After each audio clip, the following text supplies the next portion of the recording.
Well, time should soon be up for the waiting game, so I figured I'd take this time out to talk about the top 10 characters that I would like to see playable since I haven't done an official list like this before. So to start, I will not be taking any speculation for the 5th fate into account. I will only be focusing on the franchises that are already in the game. So with that said, let's get started. At number 10, we have two characters. It's split between the two because they're kind of the same character just from different games. From the Blazblue side, we have Kagura's right-hand man, Hibiki Kohaku, and from Under Night we have Seth. Hibiki is a character similar to Blake's fighting style where he's in and out like an assassin with very good movement. I want him to be playable merely because he has a good theme and because I feel the game needs a character with his fighting style because Blake just really isn't cutting it. Also, if you saw my patch wishlist video for what I like to see done, you would understand my gripes with Blake to begin with. Hibiki would also bring some interesting interactions. Also, given we didn't get an English dub for his fighting voice, that would definitely be a plus here. The same can be applied to Seth as well. Seth, just like Hibiki, gives some very good interactions with other characters in his fighting style and would be very interesting to be seen when paired up with other characters. Also, unlike Hibiki, however, Seth does have an orb that he can use for a little bit of set play combined with his speed, which would be very interesting to see how it will be implemented into the game. Moving over to number 9 though, we have Hilda. Hilda is the main antagonist from Under Night. Now Hilda's main allure here is that she's a zoner and we're definitely lacking in that department when it comes to cross tag right now.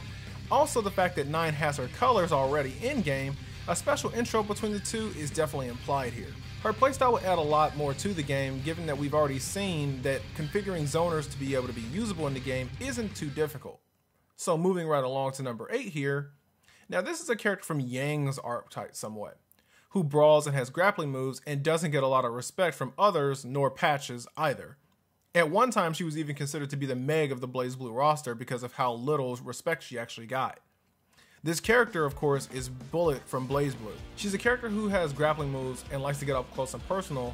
She has great damage in any game that she's been playable in. The only problem that she's ever had is getting up close and personal to her opponent, which given how small cross-tag screen is compared to the core Blazblue series, this shouldn't be too difficult. Also, being able to active switch out of a command grab, which really seems to be the way that grapplers get down in this game, would be a definite plus for her as well. Moving over to number 7. Number 7 we have Adam from Ruby. Adam would be a character similar to Jin who fights at all ranges, so I can picture him being another jack of all trades, master of none similar to Jin, but also with the slashes similar to Yuzuriha where he can pretty much cover pretty good distances. The upside here is that unlike Jin, I can see Adam having somewhat of a faster projectile and having a way to get closer to his opponents very quickly. I mean, every time we see Adam fighting in Ruby, he's moving pretty swift. Also, since we know Adam's semblance is similar to Yang's, only that his comes from his sword, so it would be interesting to see if he could parry attacks and counter similar to Hakumen, or would he get a damage charge so that the next strike or projectile from his sword would do more damage. Just a few things to consider. Number 6 is a character from the Velvet Room from the Persona series. She dominated her own game with the length of her combos and scary damage output, this character being Margaret, the older sister of Elizabeth. Margaret's playstyle is definitely the definition of a hybrid, being able to play keep away, heal herself, and when she's in your face, you better be ready to block. Although the only downside would be that when it comes to Margaret, her DP is definitely a command grab. So in a game where whipping a DP equals death, this might be something to be wary of. Although the damage that you get in exchange for this would definitely be worth it. Now is where we're getting into the territory of characters that I don't only want to see playable, but I will also play and make teams out of. So let's go into the second half of this list. Number 5, let's talk about one of the most hated characters in Ruby, Cinderfall. A character who I've spoken about before, as she has two fighting styles. The one where she uses her weapon, or when she's using her maiden powers. Now as of lately in the series, she pretty much just goes all or nothing with her maiden powers, and doesn't really tend to use her actual weapon. How she would play though, I believe would be a mixture of the two styles, as she would have multiple ways of approaching a situation and dealing damage to her opponent. Also having an interaction between her and 9, where 9 calls her a weak wannabe witch, would be very funny to me, given how much she gets dumped on in Ruby as a whole. Moving over to number 4 though, let's talk about Crow's sister Raven. Now Raven, like Cinder, is a maiden as well. The difference though is that Raven doesn't rely on her maiden powers to carry her through combat. Instead, she treats them as a last resort. I would play Raven default because I like her design and her fighting style. I don't think her semblance would be possible though, because her semblance is opening portals to get close to people that are close to her. It would be pretty cool to see if it were playable, but as of right now, I don't think that would actually happen.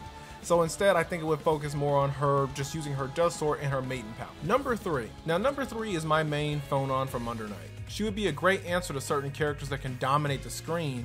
She'd be like a zoner that actually uses her actual weapon to hit them more often than throwing things at her enemies, similar to the way Hilda or New 13 would work. I think she could show Blake how it's actually done and how you're meant to actually take damage if someone hits your weapon. I'm sure she could work well with many other characters that have a good projectile that forces opponents to stay out until she's ready to get closer.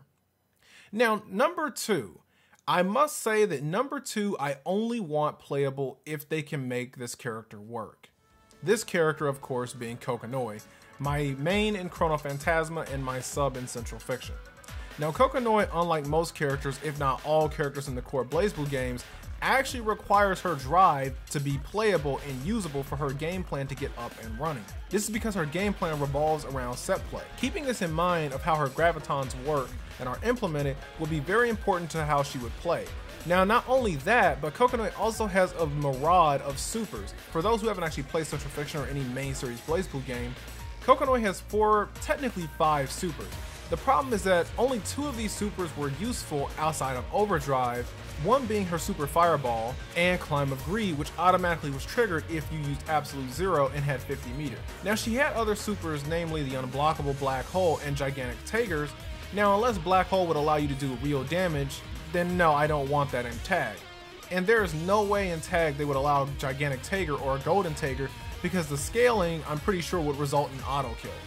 So that in mind, I'm pretty sure Kokonoi, if she were made playable, would be just like Azro and Izayoi, where she would have her Super Fireball and her Exceed Assault as her super. It wouldn't surprise me though if Climb of Greed was her DHC though. Also, it should be noted that if Kokonoi were to be playable, her command grab would be considered a strike, and no longer would you have to deal with the failed attempts of trying to pull off her action. Moving over to number 1. If you've watched some of my previous videos, you know who number 1 is. Number 1, of course, is Elizabeth from Persona. Now, after playing Tag for an extended period of time since its release, I can accept that she will not be bringing any of her status ailments with her. But if you watch my patch wish list, then you know one of the changes that I do want is negative penalty. Well, Elizabeth is the only character that I remember that is capable of forcing enemies into this state. But beyond this, Elizabeth also uses her persona, Thanatos, to fight, which she got from the Persona 3 protagonist. And you know who also uses something called Thanatos? Orie. So I would play Team Thanatos and Team Justice outright. Moving past the superficial though, Elizabeth will be another Persona character similar to Yukiko, where she plays the zoner / punishment role character, which of course for the team I have in mind would be just what Orie needs. Also, since Tag lets characters have their abilities carry over, Elizabeth would have the ability to gain meter passively. Now, like Kokonoi, Elizabeth suffers from the same issue, having multiple supers. She has 2 supers that are instant kills, a super that cuts her HP down to awakening levels. I don't think that would be useful in Tag at all. A super that heals, and then you have a normal super which is a grab via the persona. This said, it's obvious that if she were playable, her DHC would be the grab. The question would be, however, if she would get her insta kills because of how they would play. Because in Persona, they required really elaborate setups to pull off. Well, that's my list of characters, guys. If you could pick only 2 characters to be playable, who would they be? Let me know in the comments below. Wake up.